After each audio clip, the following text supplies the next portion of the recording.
This is going to be the Jamie hour because my Longhorns, goodbye. You were talking about the Jamie show. I just love it when you talk dirty to me like that. But hey now, no, yeah, whoa. That just got flagged on YouTube. All right. More views, more views. Come on. Oh my gosh. Okay. Come on. All right, let's move forward and talk about this game was an instant classic.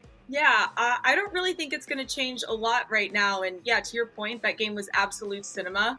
So I think even though Georgia lost, they still have everything laid out in front of them. But I think what we learned more were the answers to the questions that everybody had about Alabama. Right? And we also wanted to figure out, does Georgia have a Saban problem or did they have an Alabama problem? All right, Jason, now it's your turn. Look, Jamie, I think you're exactly right. Georgia doesn't have a Saban problem. They've got an Alabama problem. They are 45-3 over the last few years since 2021. The only 3 losses have been to Alabama. Alabama still has to go to Knoxville and play Tennessee. They have to play Mizzou at home, and they've got to go to Death Valley, whereas Georgia, they've got to go to Texas, they've got to go to Ole Miss, and then they've got Tennessee at home. There's a lot of football still to be played. Who knows what's going to happen over the next few weeks? What's your thoughts on how that moves forward and how we look in the SEC and what Georgia-Alabama game, the implications of all of that? Well, I think both of you are on this. It's September. Yes, it was a playoff atmosphere. What I saw was a precursor of things to come. Whether Alabama and Georgia likely to meet again, either in the SEC championship game or maybe even or playoffs. And Yates, I think you'll agree with this, maybe that Alabama, Georgia staging this kind of game, prime time Saturday night, really announced to the college football world that yes, the SEC still is king of football. And by the way, we may have a Texas-Tennessee SEC championship game. We can have still. anybody. It is a great. The 3 and 4 teams in this conference could be 1 and 2 in any other conference. It's unbelievable. Absolutely. It's a way too early, but we're going to do it anyway. It's because it's what we do. It's what we talk about. Let's look at the playoff picture in our minds, just for grin. What do you like about this? What don't you like about it? And who would you change out? But really, what stands out to me more than anything is that we're likely to see only one ACC team and one Big 12 team, and it's certainly SEC Big 10 dominant. So I think the number 10 spot is my big question mark. I think the SEC easily could have the 4, Alabama, Georgia, Texas, Tennessee without any question. But that number 10 spot, is it Mizzou? Is it Ole Miss? It seems like at this point, Bama, Georgia, Tennessee, and Texas are pretty much, and I hate to say it, I don't like speaking indefinites, especially this early in the season, but they are kind of locks, barring some sort of freak injury that is going to, like Florida State last year, right, that is going to completely change how those teams operate. I think we've seen enough from those 4 teams already down the stretch. Jamie, do you notice anything? Yeah, that you're really bitter that you're number 2, and it's just... No, they are number 1. When I'm talking number 1, we're talking the best mascots in the SEC, baby. We can be number 1 in something. Woo! All right, we're going with the best mascots. How about ours? Bevo's got to be number 1, folks. There I am with Bevo. It is awesome. We love Bevo. Y'all realize that Bevo weighs up to 2,500 pounds. That's a big animal. You know that the horns are anywhere from 6 to 7 feet long? Jason, this is something interesting. Can't believe we finally agree, Jason. We'll never agree on the real UT, but we do agree on what? Who's the best mascot? Fine, I'll give it to you. Yes, Bevo is the best mascot in the SEC. But, if you've got an animal that attacks UGA, how can that not be the number 1 mascot? I mean, look at this sucker. I mean, that is just intimidating all the way around. It does kind of make me want a steak, but, Hey, I agree. He is the number 1 mascot in the SEC. Oh, man, you're sounding like an Aggie right there. Woo! Saw Varsity's horns off. That's in their fight song. All right, Jamie. This is going to be hard on you because you're going to pick something you don't want to do. Now, technically, it's not a mascot, but it is pretty awesome. I agree with you. What do you got? Yeah, Yates, first I gotta disagree with you. I mean, the horns are cool, but your mascot is literally a cow. So I cannot subscribe to that. It's and literally it's a cow. massive. It's 2,500 pounds. This thing is a beautiful animal. That's fine. Okay, great. We can agree to disagree.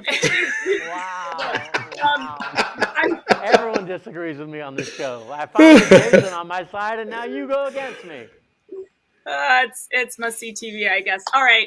The special thing about the state of Alabama is we both have kind of like two mascots, which really confuses people. But we are going to talk about, and even though, it pains my soul and it goes against everything I stand for to say anything nice about the Auburn Tiger, Weagles, War Eagles, who even knows what it is. We are going to talk about the Auburn and their War Eagle, which is, I have seen several live games in Auburn, and this is a beautiful, majestic. But this actually dates back, you guys, back to 1892, when a Civil War veteran brought the Eagle in on the battlefield, from a battlefield, and took it to the game.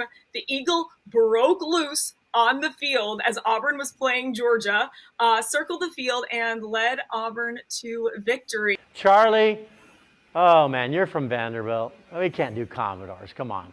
So, it could be something else. We picked for you, Charlie. Look who's back. Yes. You look great. There's the. Yeah, he's back. I think Charlie's the best mascot in the SEC. Okay, we're going now to. Charlie, you need to work on your yell leaders thing. Oh, yeah. I thought you might go with Charlie the Charger at University of New Haven or something like that. So no, I loved it. I thought I'd start, but let's go to this story. This is actually a pretty, even though they're my rival, not a bad mascot just because of the history at Texas A&M. At most universities, they are just mascots, but at Texas A&M, it's more than that. Reveille is the highest-ranking official in the Corps of Cadets, and she's also a 5-star general. They had a system in World War II that dogs could become generals, colonels, and the student body put together enough money and decided that she was going to be instated as a general. And ever since then, Reveille has been the highest ranking member in the Corps. The tradition of Reveille started in 1931 when an unfortunate accident turned into a positive tradition. Back in 1931, a group of guys were coming back from Navasota.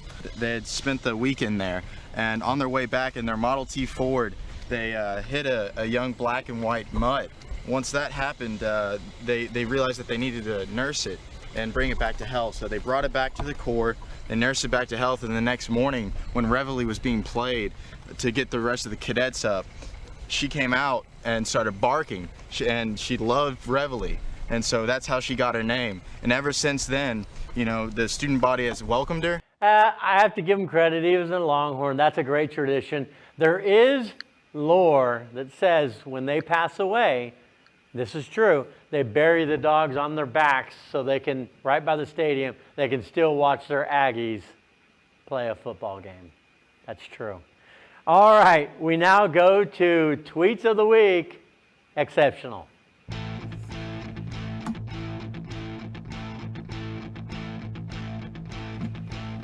Well, what do you think of this one, Jason? You gotta love it. Cowherd knows what he's talking about. All right. Okay. He's calling it right now. Tennessee National Championship. I thought you'd like that, but I think Jamie likes this one better. Yep, maybe it's Bama that gets the golden ticket, not the Vols. This was on Twitter, someone saying that Bama gets the golden ticket. I thought that was pretty good. And then the last one is, Jamie, did this ever happen to you? Something like this? No, nothing like that ever happened to me, Yates. However, in a game when we were playing the Saints, when I was a Falcons cheerleader, Jimmy Graham almost dunked a ball on my head. So I almost did get taken out, not by a backflip, though, by a football as he was dunking over the goalpost. Yeah, that looked like it hurt, though. That's that's one way to get to the team to make their star player go down before the game starts. I don't know. Maybe some spirit spas are going to be teaming up with the football teams to implement that to help them out. They're the cheerleader of the week, and I kind of got mixed up in there when we do our tailgating tours with me and Jason every once in a while. You know, we don't just do tailgaters. We get everybody involved, even cheerleaders. But tell us the history there, Jamie. Yeah, in 1984, the Auburn cheerleaders, again, more Auburn. You guys just, after we were up so big, you had to knock me down with talking about Auburn the whole show. But no, in 1984, the cheerleaders began wearing these rugby-style sweaters. They featured script Auburn on the sweaters and the block AU on the men's, and they were first worn during the Iron Bowl game in 1985. You talked about, oh, I can't believe we're talking about Auburn. With Alabama, we were talking about number one in the nation, beating Georgia, instant classic. With Auburn, we're talking about an eagle and a cheerleader's outfit. So it's not that big a deal.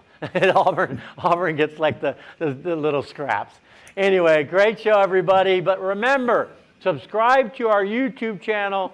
And we've got all the videos posted there. You can also do the newsletter, SFN newsletter, at southernfootballnetwork.com. You can find all that information.